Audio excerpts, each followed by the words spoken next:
Take a scroll through a global photography feed, and you'll immediately notice distinct visual signatures. You have the soft, pastel blues of Japan, the high-contrast orange and teal vibrancy of Indonesia, and the ultra-sharp, harsh ochre landscapes of Australia. It is tempting to credit these regional looks to modern Instagram filters, aggressive post-processing trends, or local cultural aesthetics. But let's run a thought experiment. What happens if you hand 3 photographers the exact same camera model, lock in the exact same settings, and drop them in Tokyo, Jakarta, and Sydney? The resulting images would still be distinct. Ultimately, a camera is simply a machine designed to measure light, and the light in Jakarta is geometrically and spectrally different from the light in Tokyo. The aesthetics of global photography are a geographic footprint determined by planetary physics. To understand why, we have to pull our perspective back into space. The equator, at 0 degrees latitude, serves as the planetary baseline for maximum solar intensity. This animation models the solar zenith angle. At the equator, the sun drops at exactly 90 degrees. This angle concentrates maximum solar energy into the smallest possible surface area. At higher latitudes, the light hits at a severe slant, stretching that same amount of energy over a much wider space. For a photographer working in the tropics, that vertical light physically dictates the image. It creates incredibly harsh, sharp shadows directly beneath the subject. This intense downward projection casts dark pockets right under the brow bone and nose, a lighting problem professionals call raccoon eyes. That vertical trajectory also dictates time. Because the sun falls straight down the horizon, the famous golden hour drops like a rock. That window of soft, cinematic light is mathematically compressed, lasting a mere 15 to 25 minutes. Compare that to the higher latitudes in Japan or Europe. The slanted solar angle forces the sun to trace a long, diagonal path across the horizon.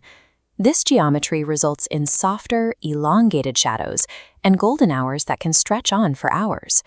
The harsh contrast and fleeting dusk of equatorial photography directly reveal Earth's 23.5-degree axial tilt. But why do high-latitude photos look inherently cold and blue, while equatorial photos carry a thick, warm haze?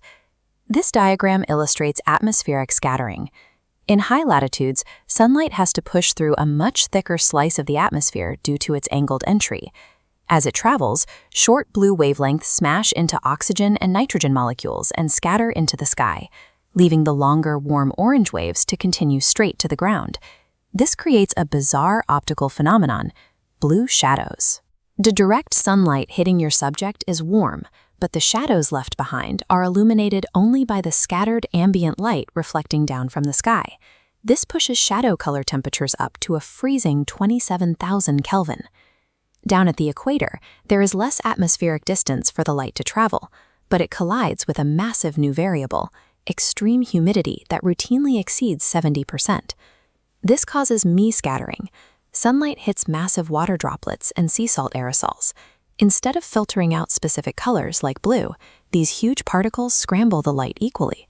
The entire atmosphere acts like a giant, blindingly white softbox, neutralizing those cold blue shadows, but wrapping the environment in a pervasive haze. The highly sought-after Japanese blue aesthetic and the warm tropical glow are the visual capture of microscopic gas molecules and ambient water vapor. There is, however, a major outlier in the southern hemisphere. Australia is renowned for an unforgiving, hyper-detailed clarity that defies standard lighting models. Australia operates under a unique atmospheric recipe: complex ozone dynamics, incredibly low humidity, and a highly volatile aerosol created by evaporating eucalyptus oil. This uniquely clean atmosphere allows extreme levels of ultraviolet radiation to punch right through the sky and hit the ground directly. Look at this sensor readout. That intense UV radiation physically overwhelms the limitations of a digital camera. The sensor struggles to balance the massive influx of high-energy blue and UV light against the dark terrestrial textures. The result is blown-out skies and impossibly harsh earth tones. Australia's rugged aesthetic is actually the visual record of a digital sensor losing a battle against intense, unfiltered solar radiation. Because the planet dictates the light, the humans behind the lens are forced to adapt their tools and their art. To combat the blinding white humidity and harsh zenith sun, Indonesian photographers utilize heavy physical diffusers and robust dehaze software. They deliberately embrace high-contrast orange and teal palettes to carve depth out of the haze. Conversely, Japanese photographers lean into their naturally soft, blue-shifted light. They align their editing with cultural philosophies like Zen and Wabi-Sabi, which value empty space and soft tonal transitions. Photography functions as an active collaboration between human intention and geophysics. When you look at a breathtaking photo from across the world, you witness the invisible forces of Earth's tilt, atmospheric water droplets, and raw solar energy, frozen in a fraction of a second.